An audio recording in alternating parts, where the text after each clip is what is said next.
Now from clicking the video, I know what you might be thinking. How can that sparkly British man play Batman? How? How? As you stare into your Bruce Wayne body pillow and angrily tweet Matt Reeves, "Oh, you ruined my fucking life, I'm gonna dox your fucking cat, mate." To you, Mr. Shitweasel, Robert Pattinson is nothing more than a pretty boy who only makes movies for teenage girls. Well, in this video, I'm going to carefully explain that you're not just wrong, you're stupid. Now wait just a minute. And you're ugly, just like your mum.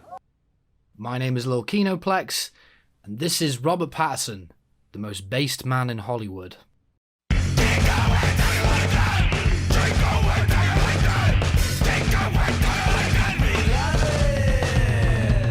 So let's start at the beginning. I grew up in jolly old England, where Harry Potter is as commonplace as the Queen, tea, and colonization.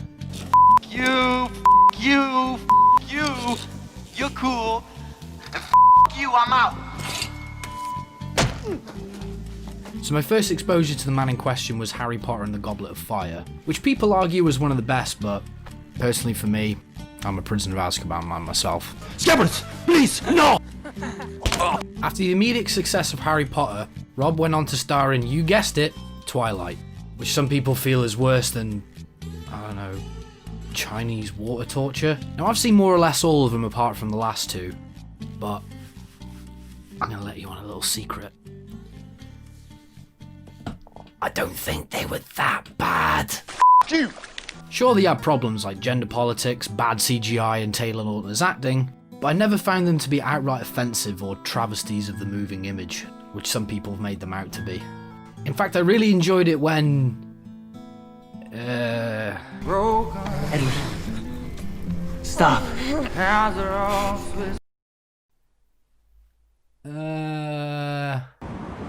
Let's face it, I am hotter than you.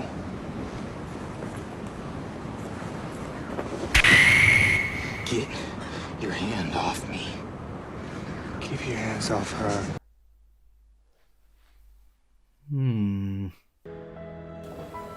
Now, I'm getting the word nonce.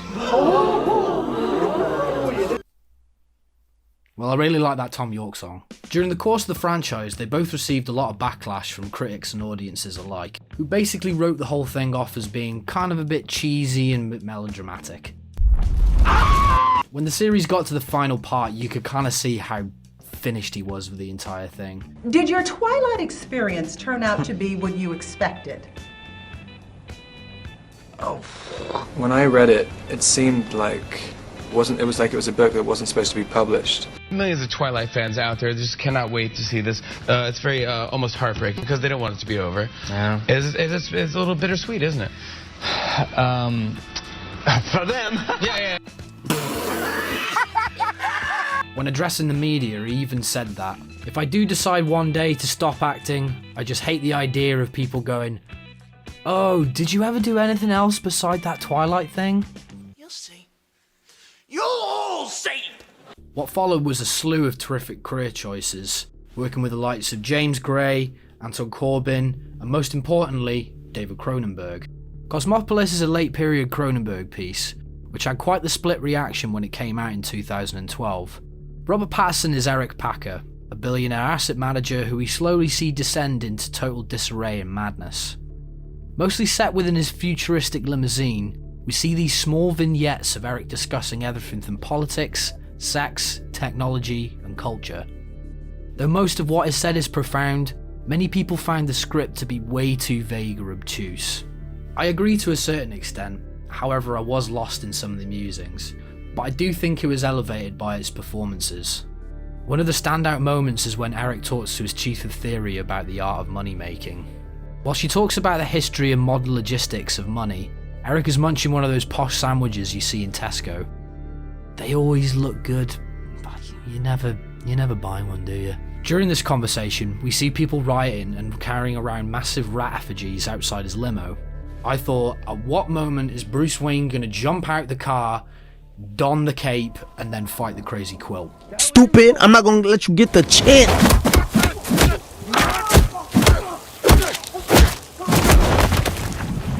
Though Pattinson was great in this, we wouldn't see the full range of his chops until he happened upon a still from the Safdie brothers movie, Heaven Knows What.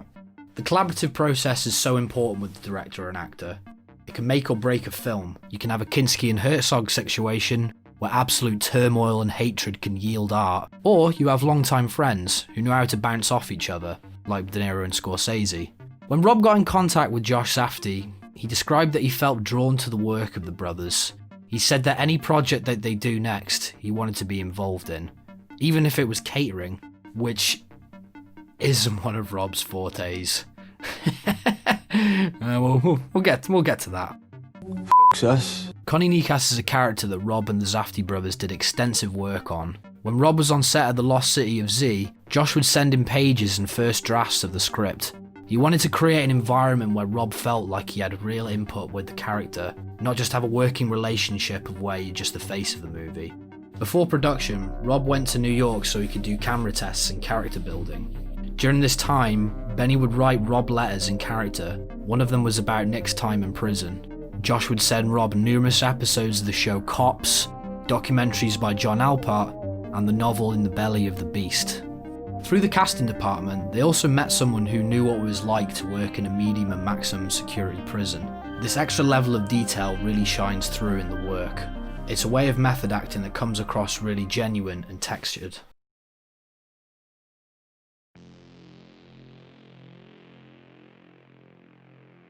When you go to the cinema, a mixture of feelings can arise. Anger, sadness, indifference. What works so well about Good Time is its innate goal to synthesize stress. The film opens with Nick, Benny Safdie, in a therapist's office. His learning disabilities hold him back from truly expressing himself.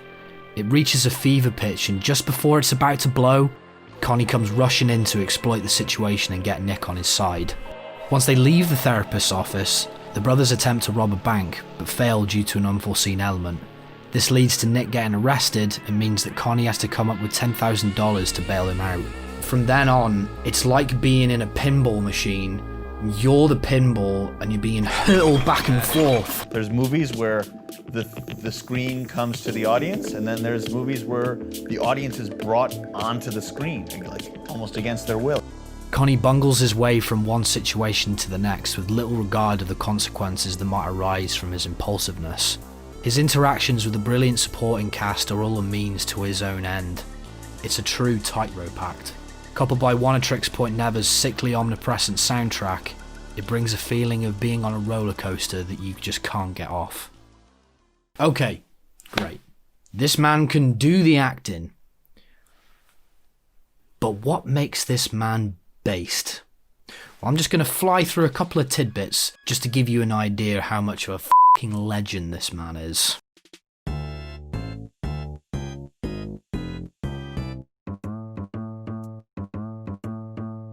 First up, having an interview with Variety and then basically just talking about how massive mermaids' vaginas are. Based. Buying your director a Japanese toilet because you got into Cannes. Based. Taking method acting so far that you get drunk, eat dirt, and piss yourself on set. Based. Going to the Karlovy Film Festival and then falling asleep at your own tribute. Based. Okay, here's a good one. All celebrities have to deal with stalkers. It just comes with the territory. However, in this man's situation, he was able to get rid of his. I had a stalker while I was filming a movie in Spain last year. She stood outside my apartment every day for weeks. All day, every day. I was so bored and lonely that I went out and had dinner with her. I just complained about everything in my life and she never came back. Based!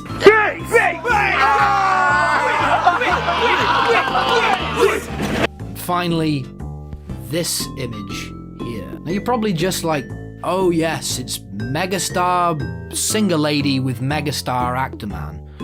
But if you're kind of within the underground scene within hip hop, you kind of already know who these people are.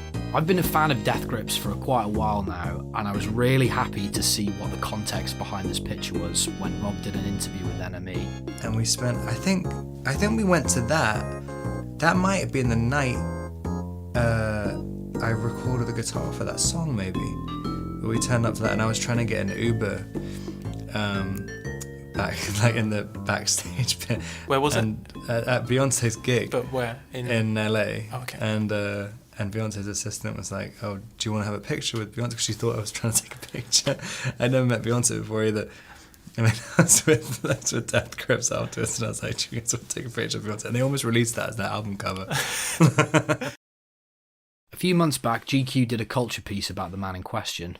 It's about where he is in his career and basically just delves into his everyday life, which amounts to his insecurities about going for A-list roles now and his general outlook on his acting process. There's also a segment about his infamous idea to create a fast food brand which basically involves taking...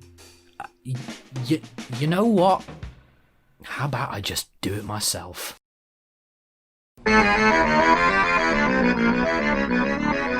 Hey boys, let's go! We are gonna need for this storm past Swells. granulated hamburger bun. Cheese. We're gonna put a penne in the bowl here.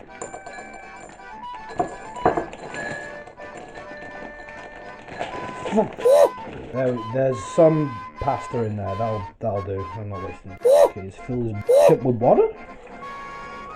Yeah. Nice. Put this in the microwave. Then apparently we've got to make a strong tin foil base. The base of the operation. 3, 2, 1. Bam! Oh, look at that magic. So next, I think we've got to put some, this is just so stupid. Yeah. Okay, so next we have to, yeah, that's it. We're going to dump some sugar on this. Just a spoonful of sugar. Whoa, nice. Next up is the mole cheddar. I'm struggling to this with one hand. Get out of here, you filthy.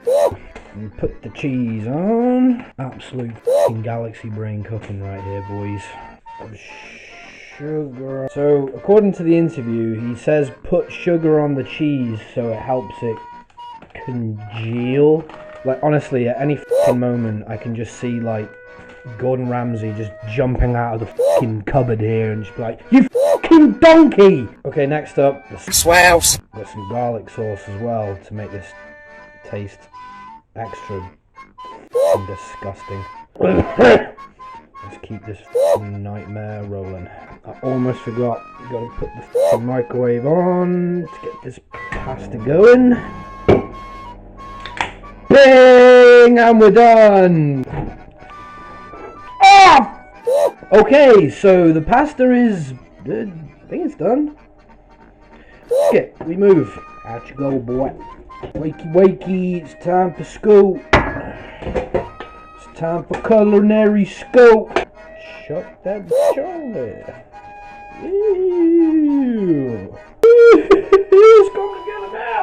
It's nice. Finally, the piece de resistance to burger buns on there, my boy. And he says in the interview to hollow them out. I don't know why, so I'm gonna hollow this out. Ha-cha! Hollowed out.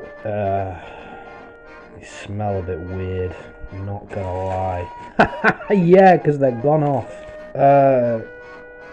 There we go. Oh, wait, 1 second.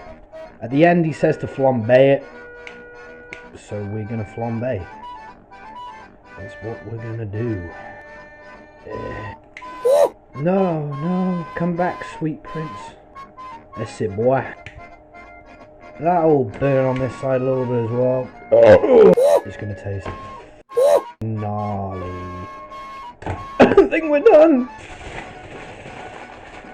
Let's just hope that old Kino doesn't fucking die from food poisoning. Pesto Piccolino.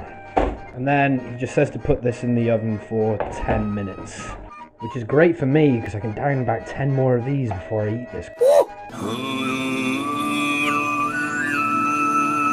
Okay, so according to the timer, this is done. Oh, dear God. So, the final frontier is just to taste this f***ing thing, and that's what I'm gonna do. Oh God. This sucks. I'm not even gonna front. It's really sugary, and it's just, yeah, this is just f***ing gross. I don't know why I expected this to be any good, but there we go. Done. Gordon Ramsay, please don't kill me. I have a family, so yeah, just please don't kill me. But this is, Robert Pattinson is fucking crazy. Robert Pattinson is a lunatic.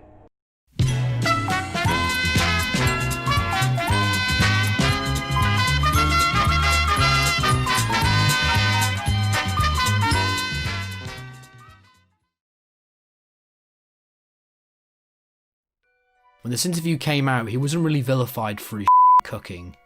It was more to do with his training for Batman. The film studio hired a trainer who left Pattinson with a Bosu ball, a single weight, and a sincere plea to use both.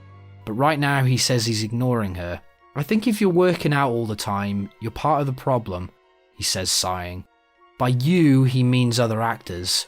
You set a precedent. No one was doing this in the 70s, even James Dean. He wasn't exactly ripped. No, baby! This got a lot of people riled up, because they felt like he was kind of indifferent to the legend of Batman, feeling betrayed that they wouldn't see the roided up version that they come to know and love. One of which included actor, or backup dancer, Michael Rappaport.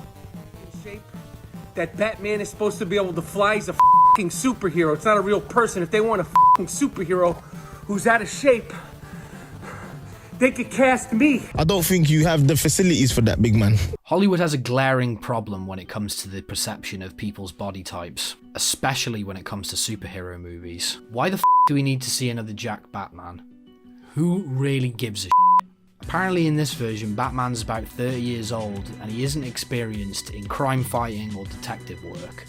The touchstone for this performance is going to be Batman Year One, where Bruce Wayne isn't ready to take the responsibility of being Batman yet. I think it's an interesting direction to take the Caped Crusader as well. This mistrust with an actor was thrown at Heath Ledger when he was offered the role of the Joker, so it's really hypocritical that people are getting annoyed about it now. This past a burning wildcard will pull it off. Just give it some time and wait for it to come out before you get all aggro on r/Batman.